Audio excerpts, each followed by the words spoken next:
Vanoggend in die ateljee saam met my is Benny van Sail. Hy is die hoofbestuurder by TLI Suid-Afrika en ons gesels 'n bietjie oor die invloed van die beleidsomgewing in Suid-Afrika. Benny, baie welkom hier by Grootplaas. Ja, baie dankie. Mia, altyd 'n wonderlike voorreg om saam met julle te kan kuier. Die positiwiteit wat julle so altyd uitstraal en die kennis en die kundigheid, jy weet, dis lekker om na julle programme te kyk. Ag, dit is vir my lekker om te hoor.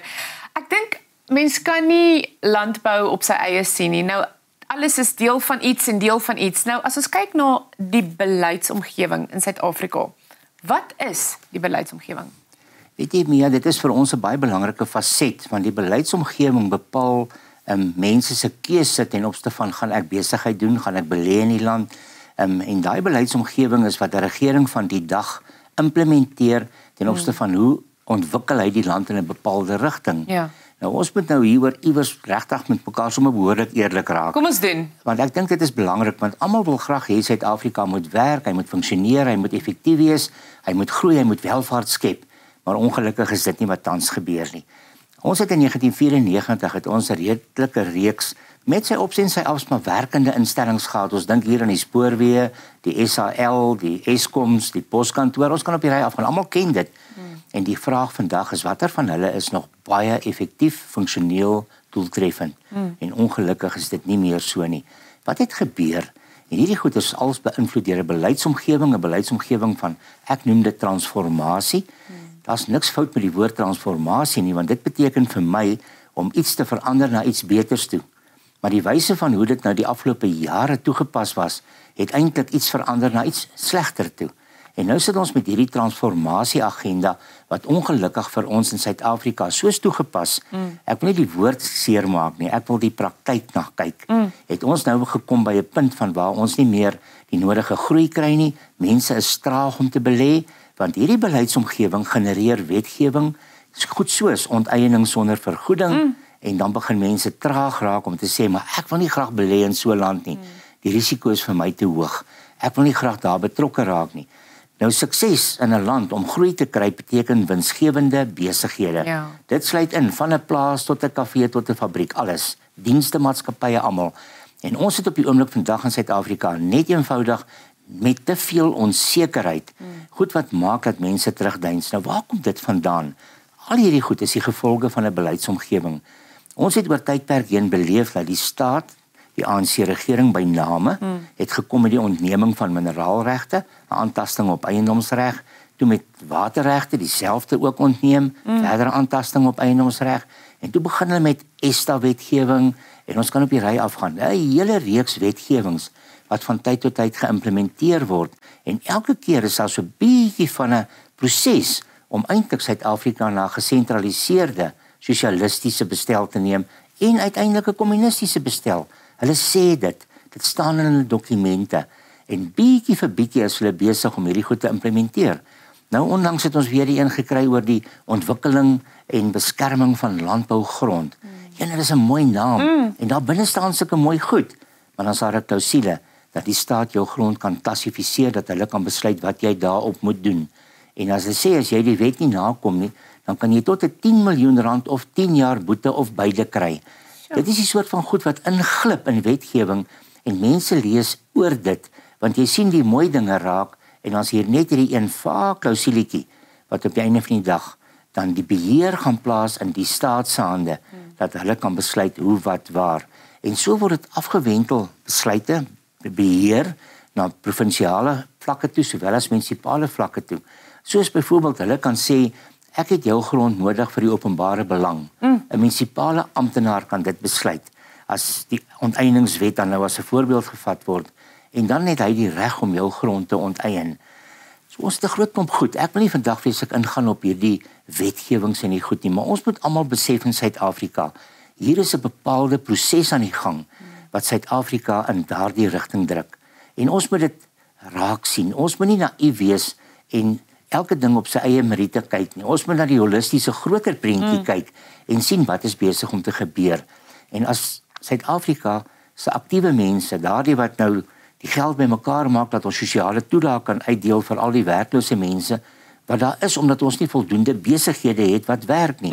Mense wat nie graag hier wil besigheid doen nie, want dit is nie veilig nie, daar's onsekerheid oor besitreg, Ons het onsekerheid oor 'n verskeidenheid van goed. Ons onderwys en opleiding is beroerd van die swakste in die wêreld. Ons gesondheidsdienste is nie goed nie. Ons infrastruktuur stort in duie. Dan begin mense sê, maar ek wil nie in so 'n land wees nie. Jene, maar mee, ons wil hier wees. Natuurlik. En ons wil hierdie land laat maak werk. Ja. En dan beteken dit ons sal met 'n ander beleidsomgewing na vore moet kom.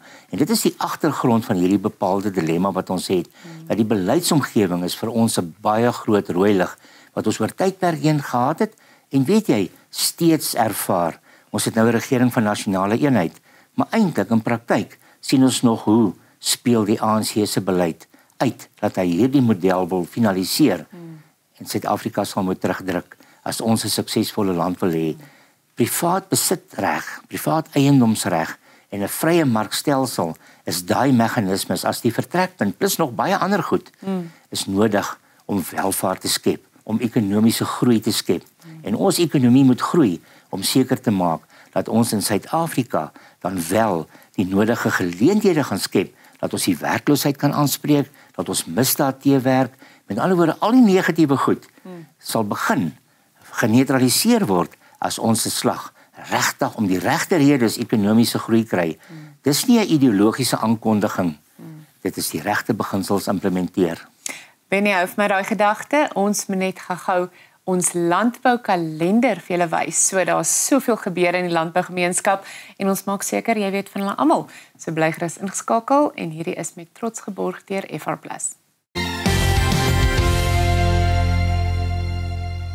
FR+, grow and guard your wealth.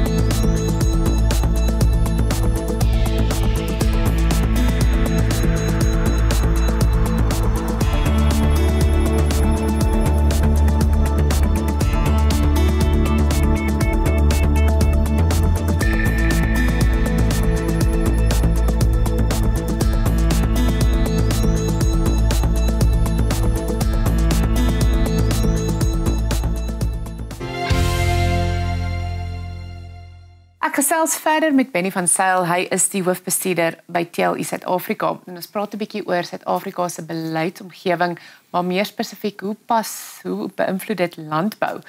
Benny, ek dink ook vir elke besigheidsmens en ook mense op plase het al die gevolge van die beleidsomgewing gevoel. En daai invloed, jy het nou gepraat van daai invloed. Mense hou jou kennis 'n bietjie hierso, jy wil nie belê nie. Wat sal jy sê is die grootste gevaar van daai scenario? Weet jy, Mia, my dilemma persoonlik is dat ons beleef op die oomblik 'n glybaan wat geleidelik geïmplementeer word. En ek het met van die senior ANC leiers gepraat hieroor en erken dit. Ek daag hulle daarmee en hulle sê dit is so. Ons is op pad na sosialisme en kommunisme toe.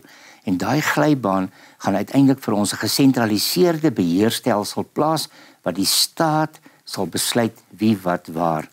Toe ek daai stukkie lees van die regulering van die landbougrond, toe sien ek dadelik daardie voormalige Sowjetunie se staatsplase waar die mense net uitgaan en in opdrag optree.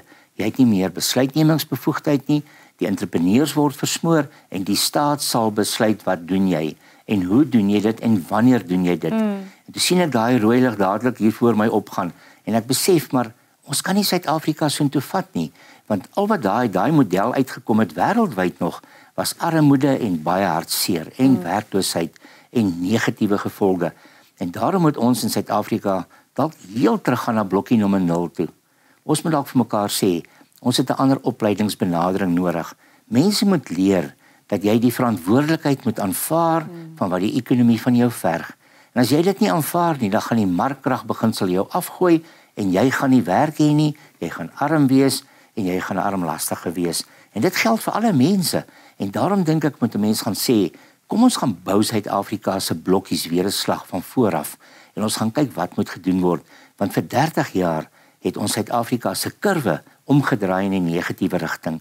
En op die oomblik sê ons dankie vir al daai mense in die privaat sektor, daai boere, daai mense wat besigheid bedryf, wat seker maak dat daar nog 'n inkomste is, dat hulle dan wins maak waaruit belastings vir die staat betaal word, wat ongelukkig daar wan aangewend word, swak aangewend word en geplunder word deur mense wat hulle self verryk. Dis oop gesprek, almal weet dit, maar daar gebeur niks rondom dit nie. En dit is die hartseer van die ding. Iewers met Suid-Afrika se verantwoordelike mense, dit sluit mense van alle bevolkingsgroepe in, moet begin terugdruk en sê, Suid-Afrika gaan nie by sosialisme en kommunisme uitkom nie, want as ons daar uitkom, is die vraag, wat dan? Wat gaan dan gebeur? Hoe gaan ons land dan lyk? En ek dink dit is die verantwoordelikheid, en dit bring by elkeen van ons as individu 'n verantwoordelikheid om te sê, wat moet ek doen? Wat moet ek sê? Wat moet ek 'n bydrae maak? Wat is die rol wat ek speel waar ek betrokke is? Kyk ek dat my organisasie waarby ek betrokke is, die regte besluite neem, die regte teendruk doen, die regte verantwoordelikheidsplasing doen, die regte seker maak, ons bou 'n beter omgewing waar jy vir mense wel geleenthede kan gee, of gaan ek en my organisasie maar net met hierdie stroom saam? En dan moet ons die vraag vir onsself afvra, as ons daar gaan uitkom, wat dan? Dit is die groot rooi lig wat in Suid-Afrika skyn, en hy skyn. En mense moet dit raak sien, Mia, dit is vir ons, dit is 'n sensitiewe onderwerp, dit is nie 'n lekker onderwerp nie, maar ons kan nie net stil bly daaroor nie, en daarom, van die Suid-Afrika se kant, is dit ons pleidooi, organisasies staan op, en weet jy, die laaste tyd sien ons dit, ons sien dat mense al hoe meer die verantwoordelikheid begin aanvaar, en besef, dat ons sal moet verskil maak, hulle staan op teen daai goed wat verkeerd is, hulle neem standpunt in, hulle bou, hulle skep, hulle kreatief, hulle is met ander woorde toekomsgerig, ongeag dit wat ons dan nou van, ek wil amper sê gevolge van 'n beleidsomgewing kry, bou ons vir die toekoms, en ek dink dit is wat ons aanhou moet doen, ons moet dit net nog beter doen. Dit is baie waar, Benny, en ek dink dit is 'n rol en eintlik maar 'n ding wat ons almal moet doen. Ons almal moet hierdie verantwoordelikheid vat, né? Nee, dit is so waar, ons moet almal dit doen, en ek sê net vinnig 'n gedagte van my kant af. Ek kyk na my geskiedenis, en ek kyk na mense wat voor ons hier was, kreatief, bouend, skepend, hulle het hard gewerk, hulle het geleenthede ontgin. Ongelukkig is daar 'n politiek en 'n ideologie wat die goed besoedel. Dit is hartseer en jammer, maar die vraag is wat jy en ek vir mekaar moet vra is, as hulle eendag oor ons boeke moet skryf, soos wat oor ons voorgeslag sulke trotse boeke geskryf is, hoe gaan die boeke lyk wat hulle oor ons skryf? En daarom sê ek, kom ons wees begrond, kom ons stap 'n pad in geloof, ons bou ons kultuuropdrag uit, in die gees soos wat hy bedoel is, dat ons kan sê, ons gee rekenskap van baie goeie, positiewe, konstruktiewe werk, dit is ons elkeen se taak. Benny, mooi gesê. Dankie vir jou kuier vanoggend, ek hoop jy het 'n goeie week. Baie dankie en sterkte vir julle ook. Dankie.